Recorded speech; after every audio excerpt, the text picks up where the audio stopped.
Fala pessoal, Spider aqui. Nesse vídeo vamos continuar a série sobre o sistema imunológico. Vamos abordar as características e diferenças entre as respostas imunes inatas e adquiridas. Se você quer saber mais sobre as estratégias de defesa inatas que o nosso corpo vai apresentar, então fica comigo que logo após a vinheta a gente começa. Bora lá!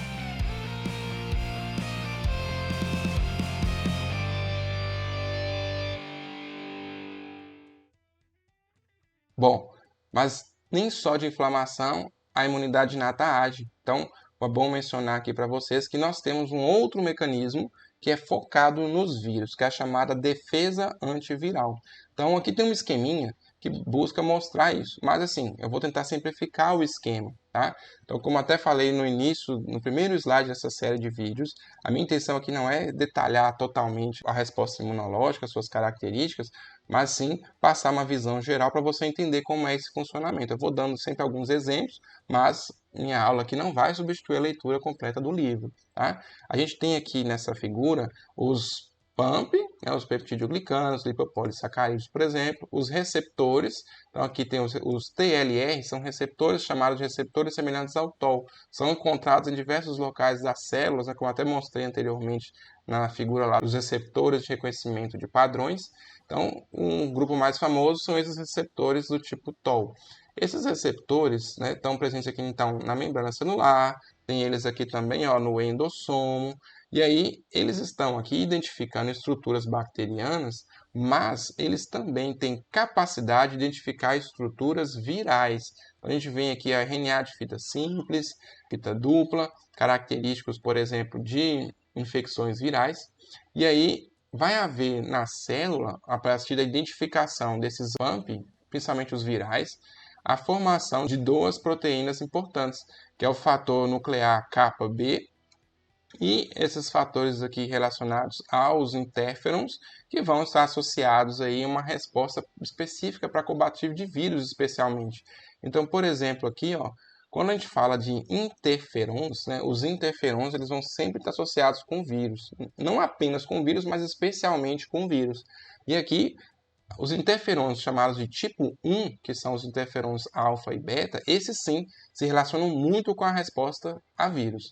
Então, quando eu falar interferons tipo 1, ou alfa ou beta, esses são os interferons relacionados à resposta inata a vírus. Qual o efeito deles? A célula vai secretar esses interferons e estabelecer nas células vizinhas o chamado estado antiviral, em que a célula vai produzir vários mecanismos para impedir a replicação de vírus. Então, a célula infectada por vírus produz o interferon do tipo 1, que vai agir nos vizinhos, falando que tem um vírus ali e que é para as células se prepararem. Aí as células vão produzir substâncias, vão produzir proteínas, enzimas que vão impedir que o vírus consiga infectar essas outras células, gerando o chamado estado antiviral. Então, o mecanismo de defesa antiviral bastante importante.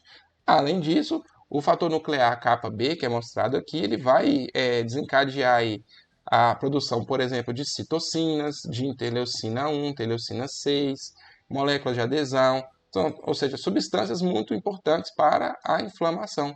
Então, vai ter uma inflamação para recrutar células que vão participar da resposta imune contra os vírus, mas, além disso, a defesa antiviral preocupa-se em fazer com que os vírus possam ser combatidos e impedir a sua replicação dentro das células, uma vez que a gente sabe que os vírus somente se replicam usando a maquinaria celular.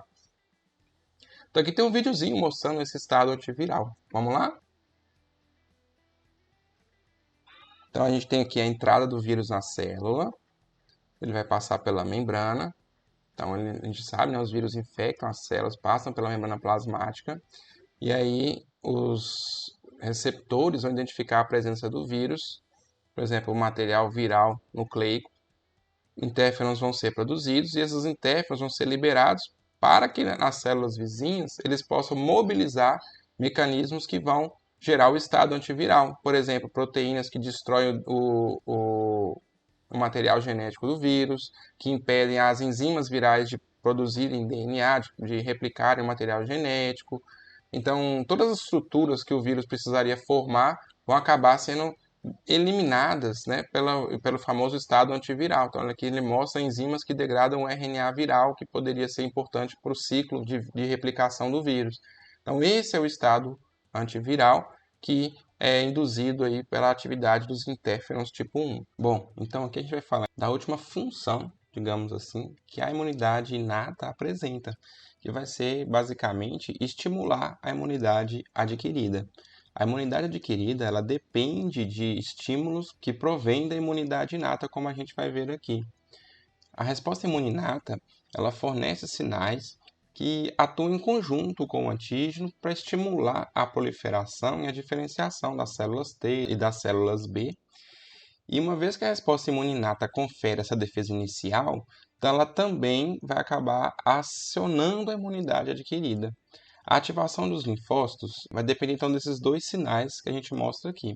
Na verdade, são três, né? Nós vamos falar um pouquinho desses três sinais mais para frente, mas essa imagem aqui ela ilustra dois, tentando simplificar um pouco mais o processo.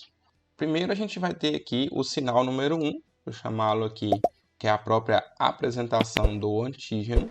Então, aqui eu tenho um linfócito e aqui eu tenho o antígeno. Então, eu preciso que esse linfócito seja capaz de identificar o antígeno, tá? E aí a gente vai ver lá que tem uma célula chamada célula dendrítica, que tem, por exemplo, a função de apresentar antígenos especificamente. Isso vai ser o principal mecanismo de desenvolvimento desse primeiro sinal. Então, o contato com o antígeno é o sinal número 1. O sinal número 2, ele virá, então, de moléculas que são induzidas pela resposta imune inata. Então, a gente tem aqui os coestimuladores, fragmentos do sistema complemento, que a gente mencionou nos vídeos anteriores. E você tem, a partir dessas moléculas, a gente vai chamar aqui principalmente os coestimuladores, a deflagração desse segundo sinal. Esse sinal ele vai garantir que essa resposta imune adquirida ela seja induzida quando houver uma infecção perigosa, algo que, por exemplo, a imunidade inata sozinha não consiga erradicar. Isso evita também de que a resposta imune adquirida seja ativada contra antígenos próprios. A inflamação ela sempre vai estar associada com antígenos estranhos, como a gente viu. Tem que ter a identificação ali de pumps, de dumps, que são moléculas que caracterizam ou células danificadas que precisam ser removidas ou mesmo invasores no nosso corpo. Então, que moléculas podem ser essas, né, que vão funcionar aí para deflagrar o segundo sinal? Basicamente, chama atenção para os coestimuladores, que vão ser importantíssimos para ativar a célula T, por exemplo. A gente vai falar deles lá na frente. Por exemplo, a gente tem a ligação, né, de CD28 e B7, que a gente vai ver. Citocinas, que a gente vai ter também sendo produzidas pelas células apresentadoras de antígeno, muitas vezes, isso vai ser importante para a ativação de células T e B. E algumas moléculas do complemento, como até a própria imagem aqui está mostrando, porque ativam aqui células B. Os segundos sinais que são gerados durante essas respostas imunes inatas, eles não só amplificam a magnitude da resposta imune adquirida, como também eles influenciam a natureza que essa resposta vai ter.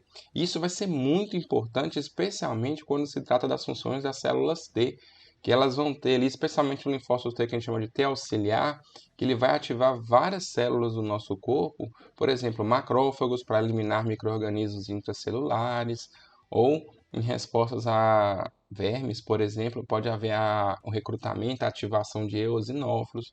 Nós vamos ver que o direcionamento do perfil de resposta imune está associado muito com esses sinais que a imunidade inata vai prover para a imunidade adquirida durante a ativação dos linfócitos.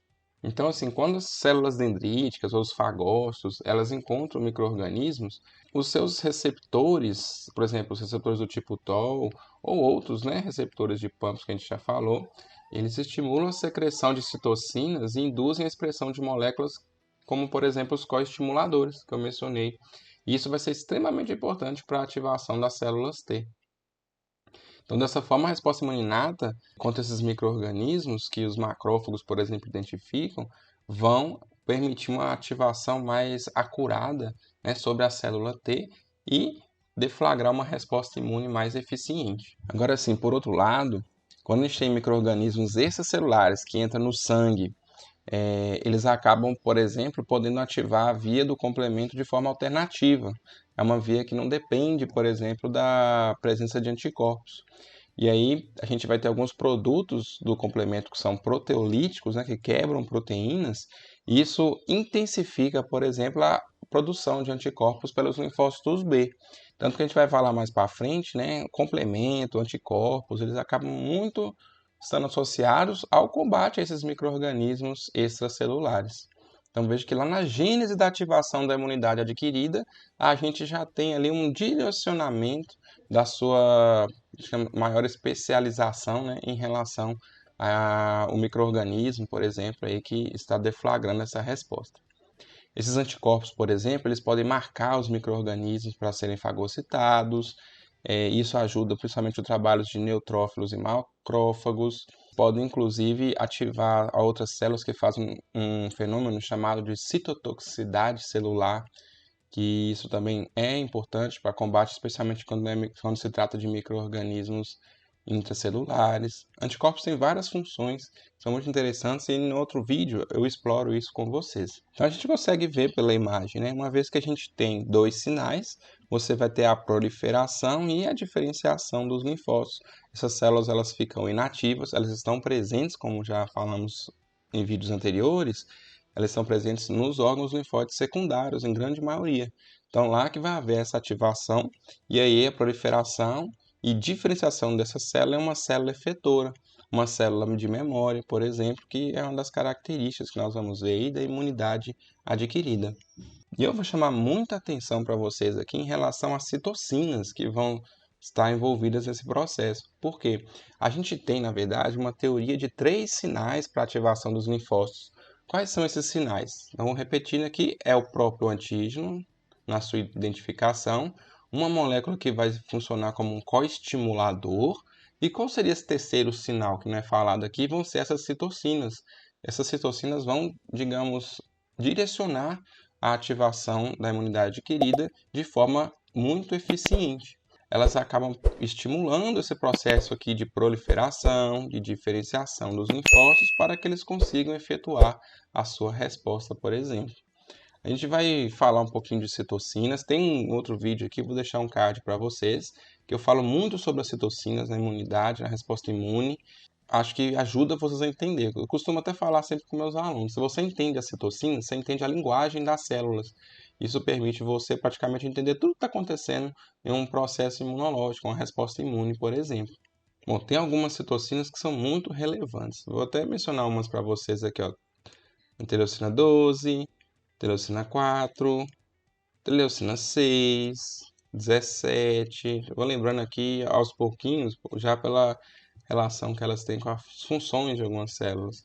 Além das 6, pode chamar a atenção a interleucina 1 e a 23 também. Vocês vão ver que isso tem a ver com um processo de ativação de linfócitos lá na frente, que nós vamos comentar. Aqui na 12 a gente pode lembrar da 15 também. Estou lembrando de algumas aqui, mas no mais, gente, a gente vai comentar até um pouco sobre isso. Porque essa interleucina 12 ela tem a ver com a ativação de um perfil chamado de TH1, a IL-4 com TH2. Essas três aqui, ó, participam, por exemplo, da ativação de um perfil de linfócitos T chamado de TH17. Nós vamos explorar essas citocinas em outros vídeos, beleza? A IL-17 tem a ver com o perfil TH17.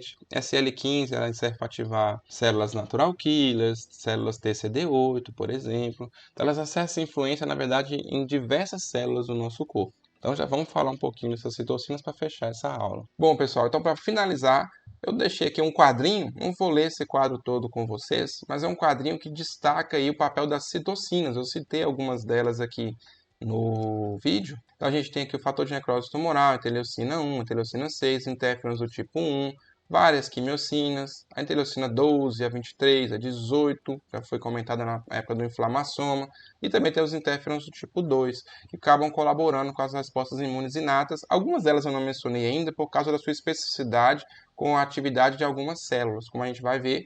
Mas quando a gente estuda inflamação, no contexto geral, essas citocinas são sempre mencionadas. Tem até um videozinho aqui, tem as citocinas, né? Os mediadores inflamatórios, e lá eu falo dessas citocinas. Aqui então, tem nesse quadrinho quem produz a citocina, a fonte, qual célula, o que faz ela produzir. Então, por exemplo, aqui os macrófagos produzem TNF-alfa quando identificam PAMP, quando são induzidos um processo inflamatório, e qual o efeito que vai ter aí, por exemplo, a partir da liberação do TNF. Então aqui a gente já falou vários deles, né, que as proteínas da fase aguda, processo inflamatório em si, a febre, pode gerar sintomas da sepse, gerar a apoptose, enfim.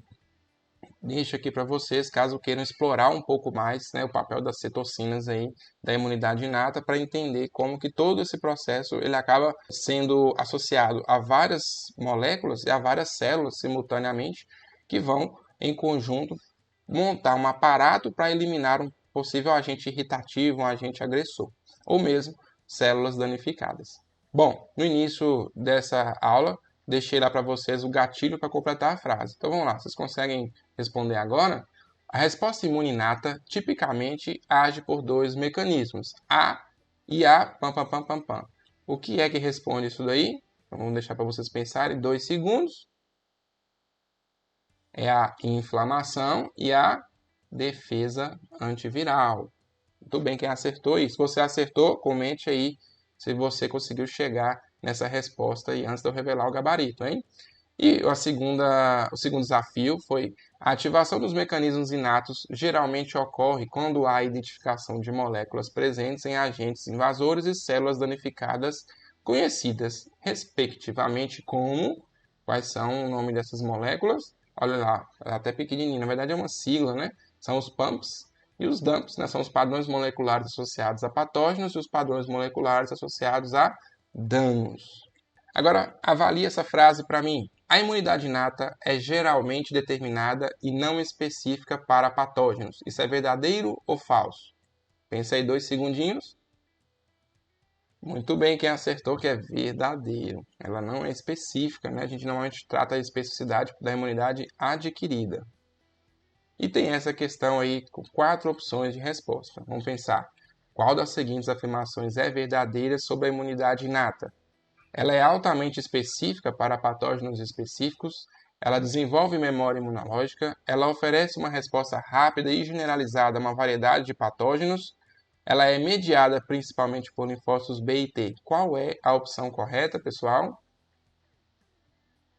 Quem marcou C se deu bem. Então, parabéns a você. Se você acertou ou se ficou com alguma dúvida em alguma dessas questões, comenta aqui, eu já tiro a dúvida de vocês, beleza? Então, se você conseguiu responder isso, acho que você pegou informações importantes da aula de hoje. E sobre a imunidade inata, é isso que a gente tem para falar. Então, essa atividade, toda essa aula foi muito bem pensada para vocês aí. Se você gostou, dá o like aí no vídeo para a gente começar super empolgado aí a falar da imunidade adquirida, imunidade específica logo mais. Beleza?